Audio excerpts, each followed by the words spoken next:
In November 2022, OpenAI released ChatGPT. 5 days later, more than 1 million people were using it. 2 months later, roughly 100 million monthly users. At the time, the fastest growing consumer application in human history. And that was the moment Silicon Valley realized something terrifying. This was no longer a startup, it was becoming infrastructure. Because apps can fail, products can disappear, but infrastructure changes civilization itself. Google became infrastructure. Amazon became infrastructure. The internet became infrastructure. And now, OpenAI may be becoming the infrastructure layer for human intelligence itself. That is what makes this story dangerous. Because millions of people are no longer just using ChatGPT, they are depending on it. Students use it to write essays. Programmers use it to debug code. Companies use it to replace workflows. Millions of workers now open ChatGPT before opening Google. Some people now ask ChatGPT questions before asking another human being. And that behavioral shift may become one of the most important economic transitions of the century. Because according to Goldman Sachs, artificial intelligence could add nearly $7 trillion to the global economy over the next decade. McKinsey estimates generative AI alone could create up to $4.4 trillion annually. That is larger than the GDP of many countries. Which means whoever controls this infrastructure may eventually influence the future architecture of civilization itself.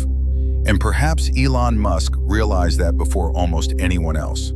Because years before ChatGPT exploded, he helped create OpenAI for one reason: to prevent exactly this scenario from happening. In 2015, OpenAI was introduced as a nonprofit research laboratory. Its mission sounded noble.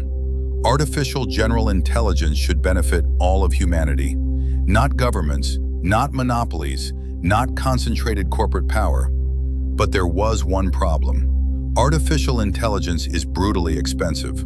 Training frontier AI systems requires massive GPU clusters, elite researchers, global cloud infrastructure, and billions of dollars in compute costs. This was never going to remain a small research project, and eventually, economic reality began reshaping the mission itself.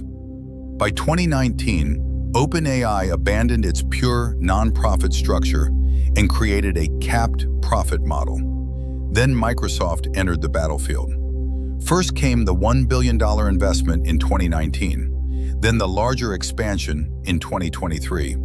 Estimates place Microsoft's total OpenAI investment above $13 billion, enough to buy entire Fortune 500 companies.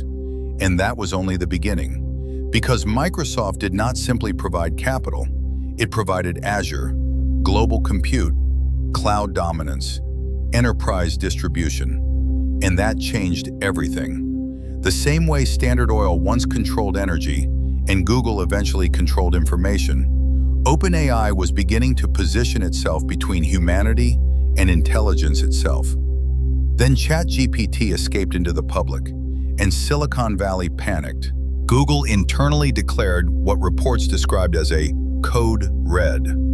Meta accelerated AI spending aggressively. Venture capital flooded into AI startups almost overnight. Meanwhile, NVIDIA became one of the most strategically important companies on Earth. Its market value surged by trillions of dollars as demand for AI chips exploded globally. More market value added in a single year than the entire economies of some nations. But underneath all the excitement, something much more dangerous was quietly happening: dependency. Ancient empires understood something modern technology is rediscovering. The most powerful systems are the ones civilizations cannot function without. Rome controlled roads. Britain controlled trade. America controlled the internet. The next dominant power may control intelligence itself. Because every time someone uses ChatGPT to write code, replace labor, summarize information, generate content, or automate work, they are slowly outsourcing cognition to infrastructure they do not control. That is the real shift happening underneath the AI revolution. Not automation, but dependency. And once dependency reaches critical scale, power centralizes naturally. That may be what Elon Musk fears most. Not that OpenAI becomes successful, but that OpenAI becomes unavoidable. Because once a system becomes unavoidable, it stops being technological. It becomes economic, geopolitical, civilizational. And the scale of that transition is already becoming visible. OpenAI's valuation reportedly surged toward $80 billion within just a few years. Its systems became integrated into education, software development, enterprise workflows, research pipelines, customer support, media systems, and government discussions. At the same time, companies across the global economy began restructuring entire departments around AI deployment. One employee suddenly became capable of doing the work of 5. Some junior programmers are already struggling to find entry-level jobs. Certain companies are hiring fewer writers and support staff. And some estimates suggest advanced AI systems could eventually affect hundreds of millions of jobs globally. Yet the companies building those systems are accelerating deployment faster than governments can regulate them. Because in the AI war, slowing down may already mean losing forever. And that is what makes this moment historically unstable. Because humanity may be outsourcing intelligence faster than it understands the consequences. But here is where the story becomes dangerous. Because OpenAI is not publicly accountable infrastructure. It is a private organization operating at civilization scale. And that creates a terrifying contradiction. The systems becoming most essential to humanity are increasingly controlled by smaller and smaller groups of people. A handful of executives, researchers, cloud providers, investors. And perhaps that explains why Elon Musk's hostility toward OpenAI intensified so dramatically. Because from his perspective, the organization created to prevent centralized AI power was becoming centralized AI power, closed, commercialized, deeply integrated into corporate infrastructure, and increasingly difficult to challenge. In March 2024, Musk officially sued OpenAI and Sam Altman, claiming the company had violated its founding agreement by prioritizing profit over humanity. But the lawsuit itself was never the real story. The real story was what the lawsuit revealed: fear. Not fear of OpenAI failing, fear of OpenAI succeeding too completely. Because once intelligence itself becomes infrastructure, the stakes become almost impossible to contain. Who controls it? Governments? Corporations? Military alliances? Private partnerships? Or a handful of executives inside Silicon Valley? That is the real AI war. And perhaps the most frightening part is this: even if the world wanted to slow AI down, it may already be economically impossible. Because once companies realized AI could reduce labor costs, the race stopped being optional, which means the incentives now reward speed, not caution, acceleration, not restraint.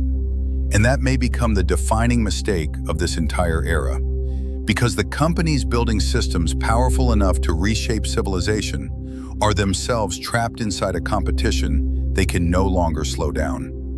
The frightening part is not simply that OpenAI is becoming powerful, it is the speed. Previous technological revolutions unfolded across generations.